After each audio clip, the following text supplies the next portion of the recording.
Hello everyone, my name is Nick, and I am your world champion.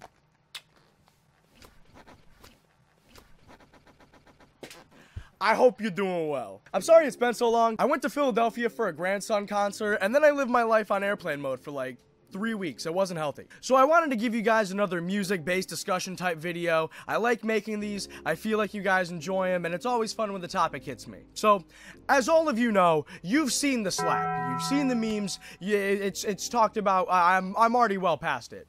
But that's where the topic for today's video hit me. What are some of the best cases of beef we've seen across the music industry? So I found 3 cases of beef, all telling wild stories within them, and if you think that I missed out on one, please feel free, leave a comment, and this is easily one of those videos I can just do again. That's why I like doing, the music-based ones, is that I can easily leave myself an alley-oop for part 2. Listen, on this channel, we love music, but you know what we also love? Beef. So call me Chef Nick, cause I'm serving, skirting,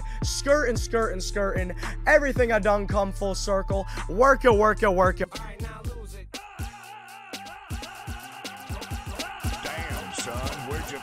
Yes, believe it or not, this actually happened, and stuff is going to escalate very quickly. So back in 2004, Coffee Pot released the track Just Lose It, which has Eminem depicting himself as some notable industry icons, including Pee Wee Herman, MC Hammer, and the king of pop, Michael Jackson. Across the song, Eminem takes multiple jabs at Michael's character and his child sexual abuse allegations, with multiple lyrics making it very not so subtle, including... Come here, little kitties, on my lap. Guess who's back with a brand new rap?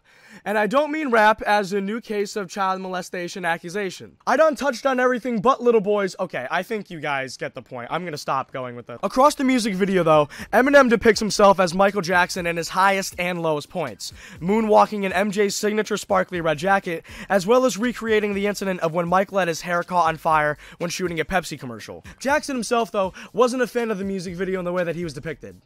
Oh, shocker. In a radio interview with Steve Harvey, friend of the channel, Jackson would open up about his feelings about the video. I've admired Eminem as an artist, and I was shocked by this. I am very angry at Eminem's depiction of me in his video. I feel that it is outrageous and disrespectful. It is one thing to spoof, but it's another to be demeaning and insensitive. I've never met Mr. Eminem, and to have, I've always admired him. And to have done something like this, that had been pretty painful. Michael Jackson would have the music video pulled from select TV stations, back when they still did music videos on TV. Oh, and I missed that. 3 years later, in 2007, Michael Jackson would pull the absolute most baller of revenge moves when he bought the publishing company Famous Music.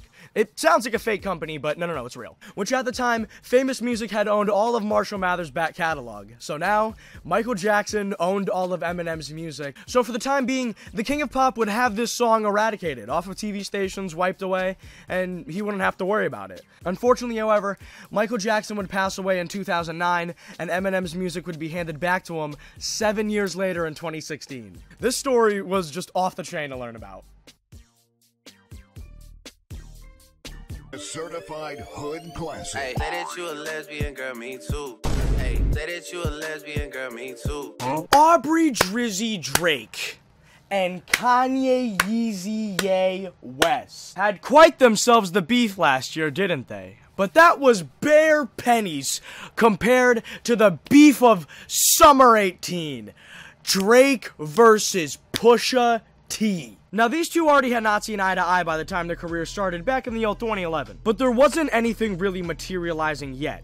No beef. However, in 2018, Pusha T would release his highly acclaimed album Daytona, a record produced entirely by Kanye West, featuring the closing track Infrared, where Pusha T questions Drake's lyrical ability and his place to stand in hip-hop, with the lyric, "It was written like Nas, but it came from Quentin," referring to Quentin Miller, a fellow rapper who Pusha believed was ghostwriting tracks for Drake. At this time, Aubrey was in the middle of his Scorpion album rollout, but was not going to take these shots lying down. So 12 hours removed from the Daytona drop, Drake would release Duppy Freestyle, which took shots at both Pusha T and Kanye West. On the track with razor-sharp delivery and shots of his own, Aubrey, Drizzy, Drake, Degrassi, Graham delivered the line, "I've done things for him that I thought he would never need. Father had to stretch his hands out and get it from me." He would also say on this track that he should be paid by both Kanye and Pusha T for bringing up his name. Pusha would buy into this on Twitter, asking Drake to send the invoice for the extra 20. And Pusha would get exactly what he asked for when Drake would send the invoice for $100,000 to Good Music with the RE, promotional assistance, and career reviving. 4 days after this, Pusha T would deliver the death blow of all diss tracks when the world heard the story of Adidon.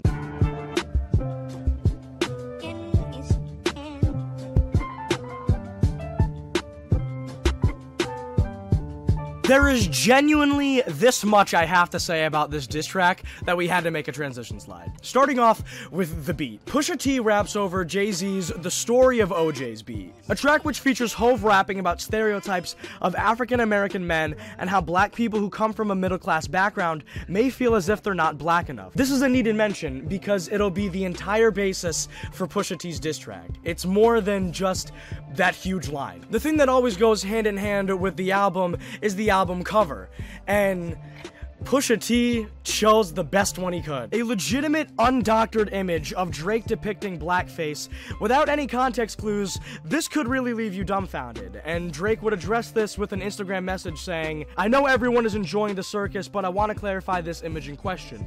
This was not from a clothing brand shoot or my music career. This picture is from 2007, a time in my life where I was an actor and I was working on a project that was about young black actors struggling to get roles, being stereotyped and typecasted. This was to highlight and raise our frustrations with not always getting a fair chance in the industry, and to make a point that the struggle for black actors had not changed much." I won't be going through the entire song, but I am gonna go over my favorite and notable lyrics that you just have to hear. On Duppy Freestyle, Drake had mentioned Pusha T's fiance by name, and Push would fire back to this by not seeing marriage as a bad thing, and would even bring up how Drake's dad walked out on his family and Drake's mother Sandy never remarried. "You mention wedding ring like it's a bad thing. Your father walked away at 5, hell of a dad thing." Pusha would continue to press the narrative of Drake parading his father and his insecurities of being biracial, and even calling back to an old Drizzy line in the process. I used to get teased for being black, and now I'm here and I'm not black enough. Confused, always felt you weren't black enough. Afraid to grow it cause your fro wouldn't nap enough. But the line that was really the nail in the coffin here was, "Since you name dropped my fiance, let him know who you chose as your Beyonce. Sophie knows better as your baby mother, cleaned her up for IG, but the stench is on her. A baby's involved, it's deeper than rap.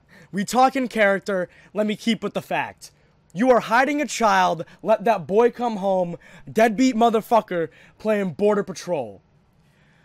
Fuck! After this, Drake would admit the loss to Pusha T in a Rap Radar interview, but maybe it's not over. We've seen Drake already bring his name up in the Jack Harlow Drake track that we saw like 2 weeks ago. It was like one Daytona infrared line bar. It was nothing really crazy. But I will tell you, the best thing to come out of all these diss tracks, it's the only one to give a kid a father.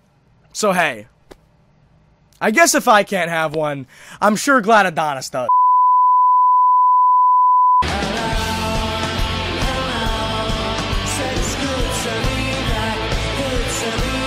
I really do believe this is gonna be the best story in terms of sheer beef, because it takes a really special place in your heart to hate your own brother. But hey, and there's Oasis. Back in 1991, a little band called Rain sat in limbo, banging sticks against drums and strumming a guitar just to hear what it sounds like. This is when guitarist of Rain, Paul Arthurs, had auditioned Liam Gallagher to take the place of lead singer. Liam would fill in these shoes and would make 2 big changes. Number 1, Rain would become Oasis. And number 2, Liam's brother Noel would officially become a member. With the newfound changes, Oasis had suddenly became a train on its tracks.